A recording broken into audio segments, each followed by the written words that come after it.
Hey guys, it's your Coach Tex, and today we're starting our Dynasty with SMU. Going through our settings real quick, we're going to be playing on Heisman. We're going to be playing with 5-minute quarters with a normal progression rate. So you can see here we're getting our coach set up. We've got Coach Tex. We're going to stay with the SMU base playbooks here with the spread and their 4-3 defense. But you'll see later because of our defensive coordinator, that's going to be subject to change. Now, you get to pick your pipeline that you recruit with as a coach, and right away I noticed Texas wasn't in there as just Texas. We have North Texas, we have Southwest Texas, and we have East Texas. So depending on which of these you choose, that's going to dictate how well you can recruit from those different areas of Texas. Southwest Texas will give you cities like El Paso all the way down to Edinburgh, I'm assuming, which is a huge area but less populated. East Texas is going to give you Houston and over along the Louisiana border, where North Texas will give you the Dallas-Fort Worth area and maybe the Panhandle. Not real sure how they wanted to divide it. So for this one, we're going to go ahead and go with North Texas. We're going to play that out, see how it goes. Adaptive AI and no huddle style, that's for when you simulate games, and we're not going to be simulating. We're going to be playing through this, so we're not real worried about that. Same thing with those aggressiveness settings.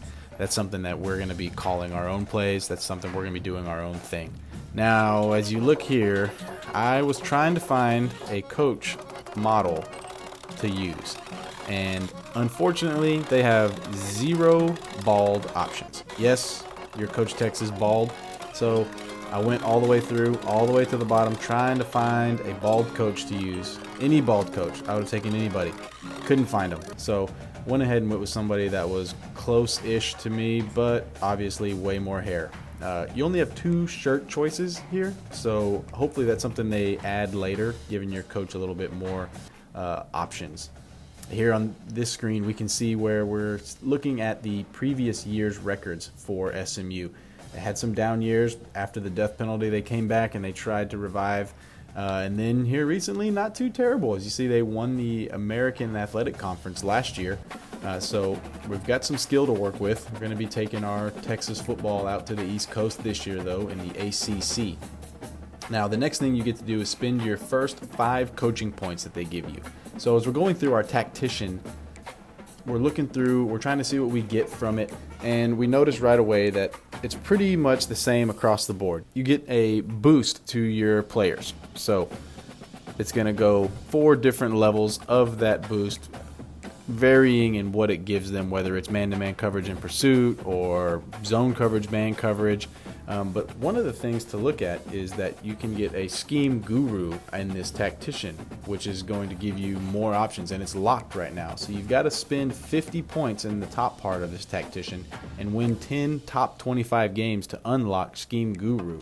Now, scheme guru will give you some hurry-up offense effectiveness, hurry-up defense effectiveness, as well as your stadium pulse defense and offense improvements, which is a huge thing to help you out when you're playing both on the road and at home. When you're on defense and your crowd is loud, your crowd is in the game, it's messing up the play art for the other player or just the computer if you're playing them. It's going to make it hard for them to call plays. So leveling up at least the first 2 levels in that defensive category could be super useful, as well as the first 2 in the offensive, where your players will have less of an impact from playing on the road in a hostile environment. I was looking at Architect, trying to see if this is something that I want to work towards, and I think that it's going to be where we need to go, guys. You see here on the tier 2, limitless for every position is a chance to increase a random skill cap when leveling up.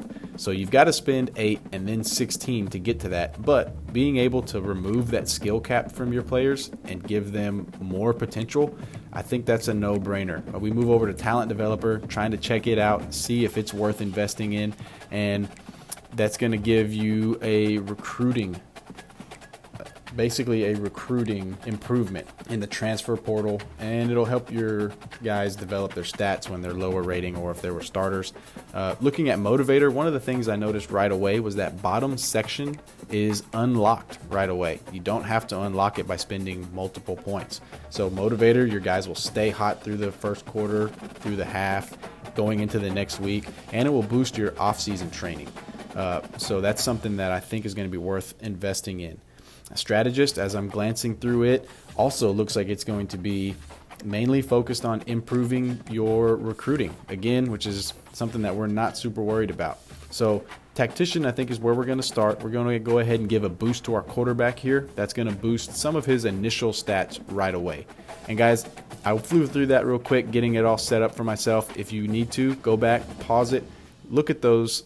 As I highlight over them, you can see exactly what you're getting from each of those skills.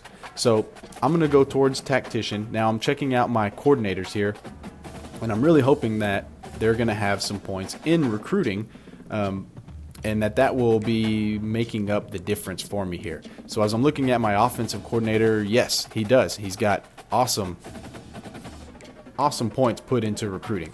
He's got 2 in quarterbacks, 3 in running backs, 2 in O-line, which is big, and he's even got some elite recruiter. So not only is this guy a good normal recruiter, but he's an elite recruiter. So that's good. He does have a little bit of Tactician. We're going to move over here and check that real quick. Yes, so he's got just 4, 5 different upgrades, but still a little bit in Tactician and a little bit in recruiting. Since we have none in recruiting, that's a big deal for us. Our defensive coordinator, same thing. He's got 6 different skills leveled up in Tactician for the defense, and in recruiting he is an elite recruiter as well. So both of our coordinators are going to be making up all the ground that we need when it comes to recruiting. So thankfully that's not going to be something that we need to worry about. We're going to focus on developing our players, and I think in the future, even when we go search for new coordinators as these guys get new jobs, we're going to be focusing on trying to find coordinators with recruiting abilities. So now we're looking over, we're going to see what our roster breakdown is. You can see we need a quarterback, we need 2 running backs, we need 3 wide receivers running this spread. We also need 2 left guards, we need 2 left tackles, and 2 right guards. So we're going to have to be focusing on looking for some O-line this year. That is unfortunate. I'm a big fan of trying to recruit skill players across the board, obviously, setting those highlights, high-flying, greatest show on turf, but you've got to start from the trenches. On defense, we are going to be looking for 3 right ends and 3 defensive tackles. That's going to be a lot of defensive lineman recruiting. We're going to grab some linebackers as well. It looks like also we need 3 safeties, since we are going to be in a 3-3-5 defense, I believe, or 4-2-5, I think is what this defensive coordinator was using. We also need 1 punter, so we're going to be trying to find the next Pat McAfee somewhere on our board. Now, as we look at our board, we can see we do have some pipeline in Texas, and we have different color pipeline in Texas. So just because we picked North Texas, that doesn't exclude us from being able to recruit from East Texas or Southwest Texas. It just means that we have a lower pipeline rating in those states. We've also got some pipeline bonuses for Colorado, or not Colorado, for Oklahoma and Louisiana. So I'm moving through, I'm scanning, looking at different players that are interested in our school. You can see on the far left there, the green dots mean that they are interested. The red flag that says need, that is how many players are in a position of need for us. So we are going to need to focus on that a little bit. As I'm going through the board, I'm going to try and not recruit anybody lower than a 3-star. We're going to be looking for 3, 4, maybe 5-star guys, but that's going to be about it. I'm going to shy away from any 1s and 2s, and we're going to see how this fleshes out. So you can see in the top right, next to the target icon, that you can fill your board with 35 recruits. Now, I'm not a big fan of filling my board all the way to the 35. I like to go through and be a little selective. Here we're seeing what our school ratings are. Our play style, proximity to home is going to be depending on the player itself. Championship contender at a B-, and program tradition at a B- is not terrible. Brand exposure at a C+ is not great. Also pro potential at a D and stadium atmosphere at a C are things we're going to need to improve. Campus lifestyle and academic prestige are solid. Those are things that we can't change, so at least now they're in the green. Now, coach prestige will change at the end of each year, so we're going to be able to get that one up as well. Athletic facilities will also be able to improve. So our school's not looking terrible. We see some green on that screen, and that's a good thing. So now I'm looking at my board. I've added 22 recruits to the board. And so quickly now that they're on my board, I can see their top 9 schools listed, and you can see the projected cutoff for the top 8. So I'm going to be going through now and thinking about whether or not I want to invest time in a guy if I'm not even in his top 9 yet, or if I'm going to focus on somebody else. So that first 5-star safety, we're going to go ahead and remove him. We have another one right under him. Let's focus on that guy, see if we can't get him. So early in our recruiting, we're going to be focusing on the higher rated players and see if we can't spend the majority of our time on them while leaving some interest with the lower rated players. And we will flesh out the bottom end of our roster with some of those lower rated players, or maybe some of the higher rated players that fall through the cracks later on in the season. So I'm going through quickly, just getting a feel for some basic stats. I'm not fully scouting anybody yet, but I am going to go ahead and throw a scholarship offer to each of these recruits. Scholarship offers are only 5 hours that it costs you, and out of our 750 total hours that we get to use during this recruiting time, it's not terrible to throw 5 to each one. So going through, spending some time recruiting. Now, Tyron Wade, as we look at him here, is a power rusher. It says he's listed as an athlete, but it's a power rusher. So I'm going to go ahead and figure out exactly what's going on with this guy. So I know he's going to be playing defensive end. He's got 80 speed, and yep, 80 speed, 92 strength. He's going to be a gem. So we find our first gem of our season with Tyron Wade, 3-star, but that gem is going to bump him up to play and develop like a 4-star. Hopefully develop like a 4-star, at least play like one. So we're going to go down. We're getting down to the bottom here. Let's see. Caesar Cheek is another linebacker. I see him at the bottom. I'm going to go ahead and start spending some points now. Going to go ahead and fully scout these guys out. I didn't use as many as I thought. And awesome. We got another gem here. Another 3-star recruit that's going to be a potential 4-star in the making for us. That's going to be huge for us recruiting right now at SMU, a school that's maybe not quite at the top tier of when it comes to recruiting. So I've made it all the way down my board. I've at least given all 19 of these guys a look. I've given everybody a scholarship offer to just check in with them, make sure they know I'm interested. I've got plenty of hours left, over 300. So I'm going to go back and fully scout everybody else now and see what we're working with here. And we see Swope, another 3-star linebacker. That's a gem. He's going to be somebody playing above what he's projected at. That's awesome for our recruiting class. We're going to keep moving up the board here with Darius Hargrave, a defensive tackle. Get him fully scouted. We can see his mental abilities and physical abilities that he's coming in with. Elias Rubio, our 4-star center, is another gem. That is amazing. He's from DeSoto, Texas. Not surprising that he's going to be a gem coming out of there. Another gem, Marvin Rowe, our left guard prospect here, which is great. We're needing lots of offensive linemen, so finding these offensive line gems is amazing for us to start out this recruiting trail here. Now we're looking at Busby. He's got safety valve, which is ability that we saw used in one of the gameplays early on.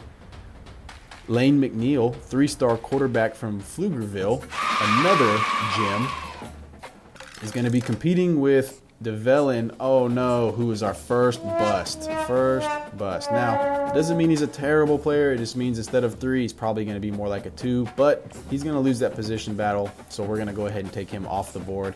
And we're going to scout Emmanuel the second, and he's another gem, an elusive halfback from Plano, Texas. Another gem for our recruiting class. Our middle linebacker, Jeremy Rourke, get him fully scouted. Joey Flanagan, a 4-star wide receiver, deep threat from Brock, Texas, another gem. Brock out there producing athletes. That's what I like to see. Shout out to my small town football here in Texas. As we're looking at our right end here, a speed rusher from Mesquite, solid attributes. Clear-headed mental ability, that's great. We've got Willie Rivero now, another physical wide receiver with 95 jumping. Here we got a left tackle with the power tendency from New Braunfels. Bruce Beckner, another wide receiver with 96 jumping. So we're going to have some athletes out wide if we can start landing some of these guys. And we're back to the top now. Our lone 5-star, Dakota Vaughn, is another gem. What a start to our recruiting class this year. 9 gems right off the bat. We've only got 18 guys on our board. 9 of them are gems. So we're through the preseason recruiting. Now we're into week 0. So now we can go through and actually spend some time on these guys. So we know that offensive line is a big need for us. So we're going to go down. We're going to make sure we send the house to Rubio. And we're going to kind of check and see if we've made some progress on some people. Dakota Vaughn, our lone 5-star, we've climbed his board a little bit. We're going to make sure we send the house to him. We're going to try to land him. He's going to anchor our secondary. This wide receiver, who's another gem, going to make sure we pull him over. He needs to be in SMU. Now, we only have 400 hours left. As you can see in the top right, our hours are ticking down as we're going through, as we are sending the house on some of these guys that are in positions of need or highly rated players. And for some of the ones who aren't as highly rated, we're going to do some other things like DM them, search them on social media, maybe contact their friends and family, and make sure that we continue to stay in touch with these guys. But the higher rated prospects, we're going to spend a little more time on early. Also, as we're adding this, you can see our little green arrows on the far right hand side of the bonuses that we're going to get for recruiting. And since our offensive and defensive coordinators both have such high ratings in recruiting, that's going to give us those bonuses, and some of them will even carry over week to week and improve even when we're not recruiting them. So that's big time for us, having our assistant coaches set up that way. So we're making sure now we're checking everything. Everything looks to be set the way that we want it. So that's going to pretty much do it for this week, guys. Now, tune in. We're going to have first game footage uploaded soon. Our opening week is going to be against Nevada, and it's going to be a good one. We're going to get these guys out on the field. We're going to knock some rust off. We're going to go make some plays, hopefully have lots of highlights to show you guys. So until I get that uploaded, y'all be good, treat others the way you want to be treated, and put a smile on.